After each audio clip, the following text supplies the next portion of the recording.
այս քարայրը շատերին հայտնի է Զաղա անունով, շատերը հենց այդպես գիտեն, Սառնախճուրի Զաղա են ասում, ես փորձեցի հետաքրքրվել, Զաղա մեր հայոց բարբառներից մեկում նշանավորում է քարայր, անձավ, քարանձավ, եւ մենք տեսնում ենք, որ ինքը բնական այսպիսի քարայր է, որը դարձել է սրբավայր եւ շատ հայտնի սրբավայր, ամբողջ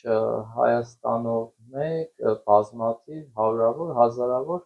ուխտավորներ են այստեղ գալիս, Սառնախճուր հենց այս սրբավայր, որտեղ հոսում է սարերից եկած ջուրը եւ մարդիկ գալիս են հիմնականում բժշկության, հա, աղոթքների համար։ Բայց մենք բացի Զաղայից նաև ասում ենք Գրիգոր Լուսավորչի քարայր, եւ ինչի համար ենք ասում Գրիգոր Լուսավորչի քարայր, քանի որ ավանդույթի համաձայն Գրիգոր Լուսավորիչ մեր հայրապետը, երբ որ դուրս է գալիս Խոր վիրապից եւ քրիստոնեությունը ընդունվում է Հայաստանում, հա, 301 թվական եւ Գրիգոր Լուսավորիչը հռչակվում է հայոց առաջին կաթողիկոս հայրապետ, բայց տարիներ անց կաթողիկոսական գահը թողնում է իր զավակներին, Արիստակեսին եւ Վրթանեսին, որոնք հաջորդաբար շարունակում են կաթողիկոսությունը հայոց աշխարհում եւ Գրիգոր Լուսավորիչը իր էությամբ, իր բնույթով այնպիսի սուրբ էր, որ նա սիրում էր աղոթել ճգնավորական, հա, կյանք վարել, այսպիսի վայրերում հայոց աշխարհում բազմաթիվ սրբավայրեր հիմնում է Գրիգոր Լուսավորիչը եւ իհարկե մենք պատմական այդպես վավերագրական վկայություն չունենք, որ Գրիգոր Լուսավորիչը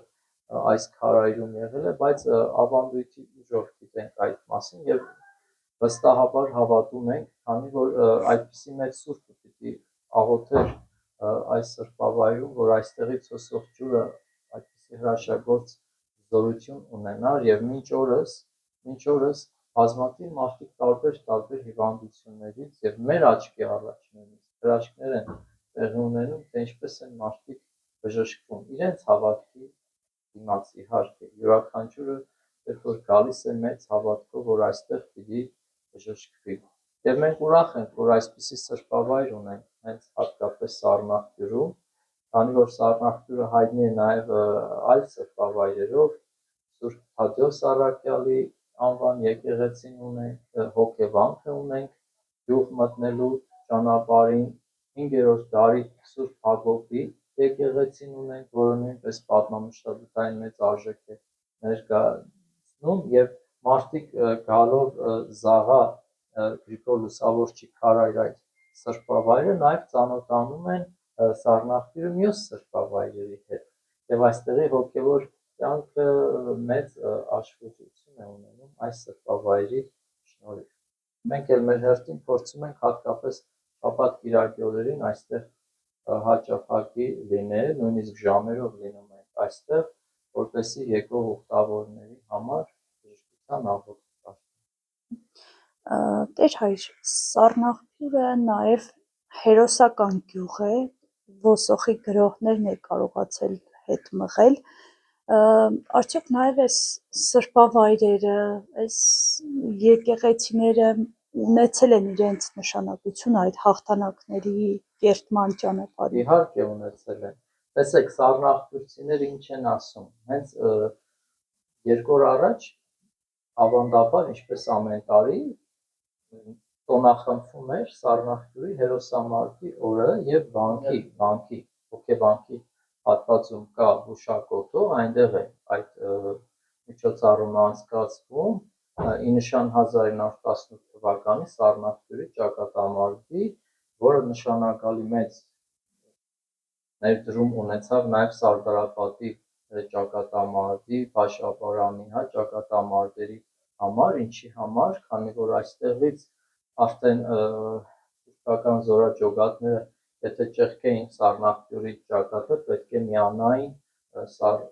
Սարդարապատի կամ Բաշաբարանի իրենց զորաճոգատներին, բայց այստեղ սառնախճուրցիները եւ ոչ միայն սառնախճուրցիները, հարակից համայնքներից, գյուղերից բազմաթիվ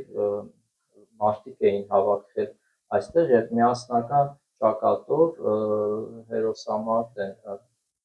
աստորեն հերոսամարտով դուրս են գալիս թուրքական զորքի դիմաց եւ հաղթում են եւ կանգնացնում են այդ թուրքական զորքերին եւ ի պատիվ այդ պատմական լուրջ իրադարձության ամեն տարի տոնախմբվում է հերոսամարտը եւ ինչ էի ասում սառնախտուրցիներն ասում են մեր կարմիր վանքը մեզ պահեց կարմիր վանք ասում են հոգեվանքին 12-րդ դարում կառուցված Սուրբ Ստեփանոսի տաճարը կտեսնեք ճանապարհին կարմիր քարի պատճառով ասում են կարմիր վանք եւ ճակատամարտը այդ հատվածում է տեղի ունեցել եւ այդտեղից թուրքերը առաջ չեն եկել մինչեւ այստեղ եւ սառնախտուրցիները այո մշտապես ասում են եւ մինչ օրս ասում են մեր կարմիր վանքը մեր պահապանն է եւ նաեւ այս հրաշագործ Սուրբ քարայրը